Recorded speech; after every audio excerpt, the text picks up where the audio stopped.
আজকের ভিডিওটা কোনো ডায়েট প্ল্যান নয়, আর আমি নিউট্রিশনিস্টও নই। তাই শুধু একজন মা হিসেবে আমার বাস্তব জীবনের এক সপ্তাহের খাবারের গল্প তোমাদের সাথে শেয়ার করছি।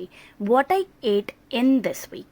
আমি এখনও আমার সি সেকশনের পর নিজের শরীরের যত্ন নেওয়ার চেষ্টা করছি। পাশাপাশি আমি আমার ছোট্ট মেয়েকে এখনও ব্রেস্ট ফিড করাই। তাই এখন আমার কাছে খাবার শুধু পেট ভরানোর জন্য নয়, নিজের শরীরকে পুষ্টি দেওয়ার জন্য একটা উপায় বলতে পারো।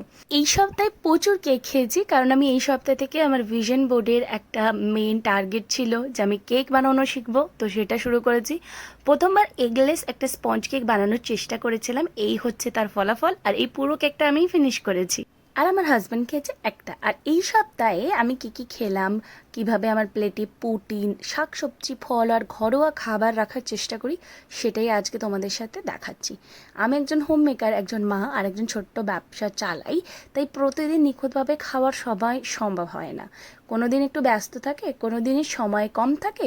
তবু আমি চেষ্টা করি এমন খাবার খেতে যা আমাকে সারাদিনে কাজের শক্তি দেয়। আমি বিশ্বাস করি সুস্থ জীবন মানে শুধু নিয়ম মেনে নয়, বরং এমন একটা রুটিন তৈরি করা যা দীর্ঘদিন ধরে আনন্দের সঙ্গে পালন করা যায়। বেসিক্যালি আমি খেতে ভালোবাসি। লাস্ট যে ভিডিওটা আমি করেছিলাম সেখানে আমি কিন্তু আলু সিদ্ধ ভাত খাচ্ছি।